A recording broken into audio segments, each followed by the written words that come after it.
I never thought my American dream would start with an entitled Karen screaming at me in my own foyer. After months of searching, I finally closed on this sprawling historic mansion. The smell of fresh paint still hung in the air as I pulled up the long driveway that evening. I grabbed my small box of essentials and stepped out into the crisp air. This was supposed to be my fresh start, my new chapter. I walked up the grand stone steps feeling on top of the world. The antique brass key felt heavy in my hand as I approached the massive oak door. But something was off. A dim light flickered from one of the downstairs windows. Strange, the power wasn't supposed to be on until tomorrow. I shrugged it off, thinking the previous owners left something running. The key turned smoothly and the door creaked open loudly. "Hello," I called out into the cavernous space. My voice echoed off the high ceilings and marble floors. "Is anyone here?" Then she appeared. This woman in her late 50s stood at the top of the grand staircase like she owned the damn place.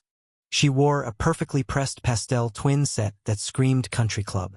Her blonde hair was coiffed so tightly it looked bulletproof. Her face twisted into pure indignation as she glared down at me. "And just who the hell do you think you are?" she demanded sharply. "How did you get into my son's house?" I blinked hard, trying to process the absurdity. "Excuse me, I'm Garrett, the new owner. I just closed yesterday." She let out a short, incredulous laugh that dripped with contempt. "The new owner? Don't make me laugh. This is my son's property. I am Karen, president of the Homeowners Association here. You, sir, are trespassing, and I suggest you leave before things get ugly." I felt my blood pressure rising but tried to stay calm. "Ma'am, this has to be some kind of joke. I have all the paperwork right here." She descended the stairs with the grace of a predator on the hunt. "Paperwork can be forged, you know. I know for a fact this property belongs to my family. Now get out before I call the police." This woman was actually serious. I held up the key like some kind of shield. "I paid cash. The deed is in my name." Karen pulled out her phone with a flourish. "We'll just see about that, won't we?" She dialed dramatically, her voice turning into full victim mode. "Yes, police, there's a man breaking into my home right now. He's claiming he owns it. I'm at 14 Willow Creek Lane. Please hurry, I feel very threatened by this intruder." I stood there stunned, watching this Karen performance unfold. She hung up with a smug, satisfied smile. "The police will be here soon to drag you off my property. And trust me, the HOA will make sure you never buy in this neighborhood again." We waited in tense silence in that beautiful foyer. The grandfather clock ticked like it was counting down to disaster. Blue and red lights finally flashed across the walls. 2 officers walked in looking serious. Karen immediately transformed into a helpless damsel. "Oh, thank God you're here, officers," she cried. "This man broke into my son's house. He's trying to steal it." One officer turned to me calmly. "Sir, can you explain what's happening here?" I took a deep breath and laid out the facts. "Officer, my name is Garrett. I bought this house legally yesterday. This woman was here when I arrived claiming it's hers." Karen interrupted immediately. "He's lying through his teeth. My son is abroad and left me in charge. I've been living here for weeks. My clothes are upstairs." The officer asked for proof from both of us. I pulled out my phone, showing the digital closing documents. Everything was there, my name on the deed, wire transfer confirmation. The officers examined it carefully. "Looks legitimate," they said to each other. Karen's face turned an ugly shade of purple. "Digital documents, those can be faked easily. I demand you arrest him right now." The lead officer shook his head. "Ma'am, this appears to be a civil matter, not criminal. You'll both need to sort this out through lawyers."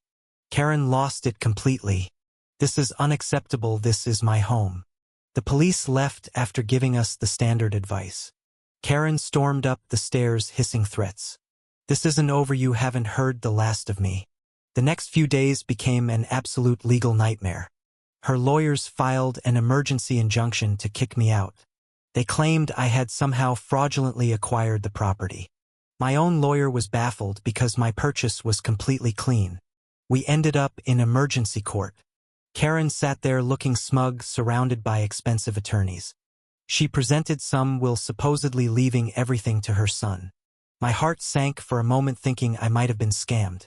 But then my lawyer Ben dropped the bomb. "Your Honor, before my client purchased this property, he did extensive historical research. This mansion sits on very special land granted back in the 1800s. That original grant contains an unbreakable covenant. The land and any structures on it can never be inherited through a will. Cannot be passed down through family succession at all.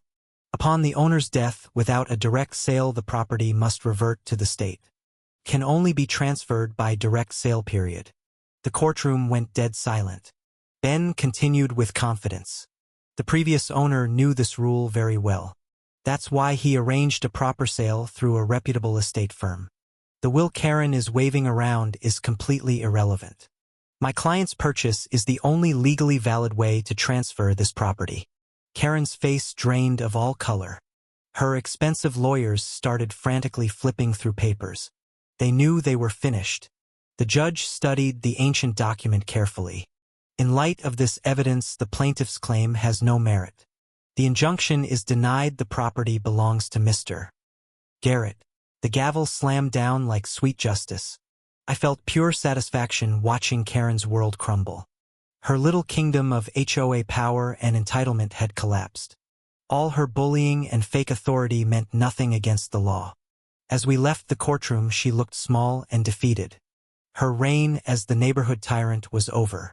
Driving back to the mansion felt completely different this time.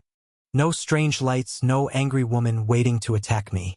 Just peaceful silence and the promise of real peace. I walked up those stone steps feeling truly victorious. When I opened the door, it finally felt like home. No more drama, no more petty tyrants hiding behind rules. Sometimes the smallest people crave the most control. They build little empires in neighborhoods and HOAs. They weaponize paperwork and fake authority to feel powerful. Karen thought her title made her untouchable in this perfect little American suburb. She loved lording over everyone with her ridiculous community standards. Yet here she was exposed as the fraud she always had been. But every once in a while the universe serves up a perfect reminder. Real power isn't in bullying your neighbors with made-up rules. It's in knowing the truth and standing your ground no matter what. I poured myself a drink in my new kitchen and smiled. This mansion wasn't just bricks and mortar anymore. It was proof that justice still exists even against the Karens of the world. And that, my friend, is the sweetest victory of all. Thank you for watching. More stories like this.